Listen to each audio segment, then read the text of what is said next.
Hi, ladies and gentlemen. Welcome once again to Ancient Epics, the place where the greatest stories of humanity come back to life. Long before stone temples rose above plains and cities claimed dominion over rivers, vast forests ruled the spiritual imagination of Europe. In these shadowed cathedrals of oak, ash, and yew, entire worlds of belief were born and quietly buried. Archaeology has revealed a chilling truth. Many of Europe's earliest sanctuaries left no walls, no statues, and no inscriptions, only pollen buried in soil, ritual scars on ancient trees, and offerings sunk into dark peat. To modern eyes they appear as wilderness, yet to ancient peoples they were the center of the cosmos. In such places, law was spoken without stone, kings were judged beneath branches, and the boundary between the living and the unseen thinned like morning mist. Roman chroniclers wrote with unease of forests so sacred that even armies hesitated at their edges. Medieval monks later cut them down, recording little of what vanished. What survives is fragmentary, but powerful. A Europe where the sacred was rooted, breathing, and alive. This forgotten truth, hidden beneath centuries of clearing and cultivation, opens a path into a world where trees were elders, stars whispered through leaves, and silence itself carried divine weight. In ancient Europe, sacred forests were not metaphors but living sanctuaries shaped by geography, climate, and memory. The temperate woodlands stretching from the Atlantic coast to the Baltic were dominated by oak, revered for longevity and strength, and by ash, whose deep roots and high crowns seemed to bind earth and sky. Yew groves, slow-growing and poisonous, marked places of death and transformation. These forests thrived in glacial soils left by retreating ice sheets, nourished by rainfall patterns that created dense canopies and dim, hushed interiors. Within them, time moved differently. Seasonal cycles governed ritual life, and astronomical observation merged with natural rhythms. Clearings aligned with solstices allowed shafts of light to strike specific trees or stones, a phenomenon confirmed at several prehistoric sites where tree rings and soil analysis indicate deliberate preservation of sightlines. Among the Celtic-speaking peoples of Gaul and the British Isles, sacred groves known as nemetons served as religious and legal centers. Classical writers such as Lucan and Tacitus described these places with fear, noting the absence of temples and the presence of offerings hung from branches or buried at roots. Modern archaeology supports these accounts through discoveries of votive weapons, cauldrons, and human remains preserved in bogs near forested wetlands.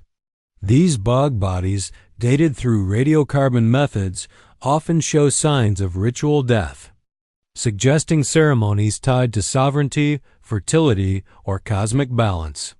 The forests bordering such wetlands were liminal zones where waterlogged ground mirrored the boundary between worlds. Further north, Germanic traditions held sacred groves as the dwelling places of gods and ancestral spirits. The Roman historian Tacitus wrote of the Semnones, who entered a forest bound in ritual humility, believing a supreme deity resided within. Later Norse sources echo this reverence. Yggdrasil, the world tree described in medieval Icelandic texts, reflects an older cosmology shaped by forest life. Its roots, branches, and wells mirror the structure of sacred groves where offerings were made at trunks, springs, and clearings. Archaeological excavations at sites like Uppsala in southern Scandinavia reveal long-term ritual activity near ancient trees, with gold foils, animal bones, and ceremonial structures indicating continuity over centuries. Sacred forests were also places of sound and silence. Wind through leaves, birdsong at dawn, and the creaking of branches formed natural liturgies. In societies without written scripture, memory was preserved through oral tradition shaped by environment. Bards and priests recited genealogies and myths beneath canopies that absorbed and amplified voices. Certain trees, struck by lightning, were considered marked by the divine, echoing Indo-European associations between thunder gods and oak. Pollen analysis from forest cores shows that some groves were intentionally left untouched, even as surrounding land was cleared for agriculture, proving deliberate conservation driven by belief. The relationship between forest and sky was equally profound. Ancient Europeans tracked the movement of stars through gaps in the canopy, associating constellations with animals and seasonal tasks. The Pleiades signaled times for planting or harvest, while the solstice sun guided midwinter and midsummer rites. Charcoal remains and hearths found in forest clearings suggest night-long vigils aligned with celestial events. Firelight flickering against bark transformed trees into towering pillars, reinforcing the sense of an open-air temple. As centuries passed, the sacred forests faced an existential threat. Roman expansion brought roads, forts, and systematic clearing. Some groves were cut as acts of domination. Their destruction meant to break local spiritual authority. Others survived longer, hidden in remote valleys and highlands. With the spread of Christianity, forests were reinterpreted as places of danger or superstition. Missionary accounts describe the felling of holy trees as symbolic victories, though many churches were later built from the same wood, their foundations echoing older sanctity. Yet not all memory vanished. Folk customs persisted in rural Europe, where trees were dressed with ribbons, wells beneath roots received offerings, and certain woods were never harvested. Place names across Europe still carry echoes of nemetons, sacred oaks, and holy groves. Modern dendrochronology and landscape archaeology now reveal how these forests shaped settlement patterns, law, and cosmology. They were not peripheral spaces but spiritual hearts, anchoring communities to land and sky. By the early medieval period, many sacred forests had faded into legend, but their influence lingered in art, myth, and seasonal rites. The image of the forest as a place of testing, wisdom, and transformation entered epic literature, from heroic journeys to encounters with the uncanny. Beneath these stories lies a deeper memory of a Europe once woven from roots and branches, where the sacred was not built, but grown. In the hush of surviving woods, scholars still sense that ancient reverence carried in soil chemistry, tree age distributions, and the enduring human impulse to seek meaning where light filters softly through leaves and shadows linger. The memory of sacred forests did not exist only in ritual and myth, but also in governance and social order. In many ancient European societies, law was spoken beneath trees whose age surpassed any living witness. These groves served as courts where disputes were settled and oaths sworn, binding communities through both human agreement and divine oversight. Archaeological surveys across Central Europe reveal meeting clearings surrounded by deliberately preserved trees, their soil compacted by generations of gathering. In such places, authority was not enforced by walls or soldiers, but by the belief that falsehood spoken beneath sacred branches would invite cosmic consequence. Among the Celts of the continent and the islands, Druids acted as guardians of these wooded sanctuaries. Classical sources describe them as philosophers, judges, and astronomers, though much of their knowledge was transmitted orally. Modern scholars, cautious of Roman bias, have nonetheless identified patterns that align with archaeological evidence. Wooden calendars, such as the Coligny calendar discovered in France, suggest complex systems of timekeeping tied to lunar cycles and seasonal transitions. These calculations were not abstract. They governed ritual gatherings in forests at precise moments when moonlight filtered through branches or dawn broke along carefully observed horizons.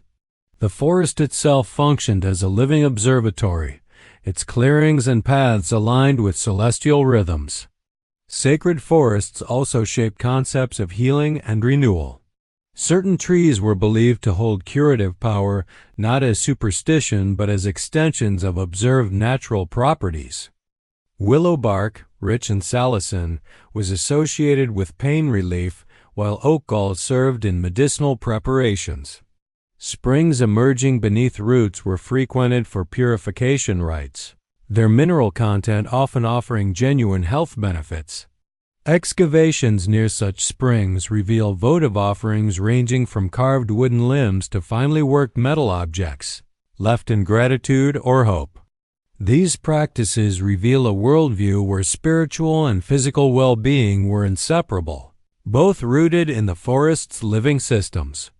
As iron technology spread, forests gained additional significance through metallurgy. Iron smelting required charcoal, produced through controlled burning of wood. Archaeological traces of charcoal pits appear near ritual groves, suggesting a careful balance between resource use and reverence. In some regions, specific trees were reserved for ritual fires, while others were protected entirely. The glow of these furnaces, fed by forest fuel, mirrored the symbolic role of fire as transformer and messenger. Smelted iron weapons, sometimes deliberately bent or broken, were offered back to forest waters, returning human craftsmanship to the sacred cycle of nature. In the Baltic regions, sacred groves known as alkas or elks persisted well into the medieval period. Chronicles describe forests where cutting wood was forbidden and silence observed.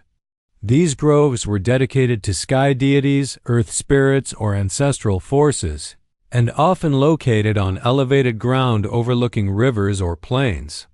Pollen samples indicate long-term preservation of specific tree species within these areas, even as surrounding lands were cultivated. Such continuity demonstrates that belief could shape landscapes over millennia, preserving ecological diversity through spiritual obligation. The Slavic world shared similar traditions. Sacred oak groves dedicated to thunder deities stood near rivers and hilltops, places where lightning-struck trees were revered rather than feared.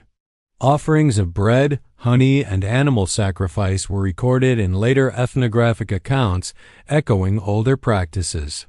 These forests were considered thresholds, where prayers rose through branches and returned as rain or fertility. The soundscape of these groves, marked by wind and thunder, reinforced their association with sky and power. As Indo-European traditions spread and mingled, sacred forests absorbed layers of meaning. In the Alps, high-altitude groves clung to slopes where agriculture was difficult, becoming refuges of older belief. In Iberia, pre-Roman sanctuaries combined forest and stone, blending arboreal reverence with megalithic heritage. Even in regions where deforestation advanced rapidly, isolated trees remained as sacred markers, lone survivors of once vast woods. These trees became focal points for seasonal festivals, marriages, and funerary rites, embodying continuity amid change. The transition to Christian Europe did not erase these traditions overnight. Instead, sacred forests were reinterpreted, contested, or quietly absorbed. Some groves were consecrated with crosses, their spiritual gravity redirected rather than destroyed. Others were cut down, their absence marking a profound rupture in communal memory. Yet folklore preserved echoes of the old sanctity, tales of forbidden woods, wandering spirits, and enchanted clearings retained the emotional truth of ancient reverence, even when theological meaning shifted. Monastic records reveal an unexpected respect for forests as places of contemplation. Hermits withdrew into woodland solitude, echoing older practices of seeking wisdom among trees. Medieval saints were said to converse with animals or cause springs to rise beneath oaks, narratives that resonated with pre-Christian motifs. In this way, sacred forests were not wholly abandoned but transformed, their symbolism reshaped to fit new spiritual frameworks. Modern science now uncovers what ancient intuition long held. Forests regulate climate, preserve water, and sustain life through complex networks beneath the soil. Mycorrhizal systems connect trees in shared exchange, a hidden web reminiscent of mythic world trees binding realms together. Ancient Europeans, lacking modern terminology, nonetheless perceived forests as living wholes rather than collections of resources. Their rituals encoded ecological wisdom, enforcing restraint and reverence where survival depended on balance. By tracing pollen layers, tree rings, and artifact distributions, researchers reconstruct landscapes where sacred forests stood as anchors of identity. These were places where history was not written, but remembered through repetition and care. Each generation inherited not only land, but obligation. The forest was teacher, judge, healer, and witness. As dusk fell and firelight danced against bark, stories rose into the canopy and drifted among leaves. Though centuries have passed, the quiet persistence of ancient woods still carries those echoes.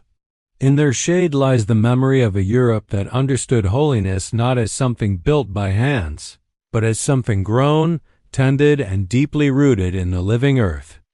As Europe moved toward the late medieval world, the ancient sacred forests lingered as ghosts within the landscape, shaping imagination even when belief had changed. Travelers recorded uneasy feelings when passing through old woods, where roads bent unnaturally and light seemed reluctant to enter. These reactions were not merely superstition but cultural memory carried forward through generations. Even when the original rites were forgotten, the forest retained an inherited gravity preserved in story, place name, and custom. Across Britain and Ireland, lone hawthorns and ancient oaks were spared the axe, standing at field edges like silent sentinels. These trees often marked former grove sites or boundaries of vanished sanctuaries. Cutting them was believed to invite misfortune, a belief strong enough to influence agricultural practice well into the modern era. Archaeological mapping frequently shows these trees aligning with prehistoric trackways or ritual zones, revealing continuity beneath apparent folklore. The land remembered what written history ignored. Seasonal festivals preserved fragments of arboreal spirituality. May Day celebrations centered on living trees symbolized renewal and fertility, echoing far older rites once held deep within forests.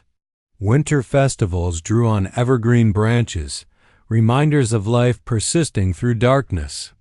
These customs were not isolated survivals but woven into communal identity, offering rhythm and reassurance in an unpredictable world. Though reinterpreted through new religious frameworks, the forest remained the stage upon which cosmic cycles were understood. In continental Europe, medieval law codes occasionally referenced forest sanctity. Certain woods were protected not merely for royal hunting but for their perceived spiritual importance. Charters forbade settlement or cultivation within specific groves, preserving islands of ancient woodland amid expanding farmland. Soil studies confirm these zones experienced minimal disturbance for centuries, creating ecological time capsules that still shelter rare species today. Belief and biodiversity became intertwined, each reinforcing the other across generations. The symbolic power of sacred forests also entered literature and art. Epic tales placed moments of transformation within woods, where heroes confronted trials or received hidden knowledge. These narratives echoed an older truth. Forests were thresholds, places where ordinary rules dissolved. Even when stripped of explicit religious meaning, the forest remained the chosen setting for encounters with fate, wisdom, and moral testing. Such stories carried forward the emotional resonance of ancient groves long after their ritual functions faded. During the early modern period, accelerated deforestation accompanied population growth, shipbuilding, and industry. Vast tracts of woodland disappeared, altering climate patterns and river behavior. Yet resistance persisted. Communities protested against excessive clearing, framing their objections in moral as well as practical terms. Forests were defended as inheritances rather than commodities, reflecting a worldview rooted in ancestral obligation. These conflicts reveal that sacred perception did not vanish suddenly, but eroded unevenly, shaped by economic pressure and cultural change.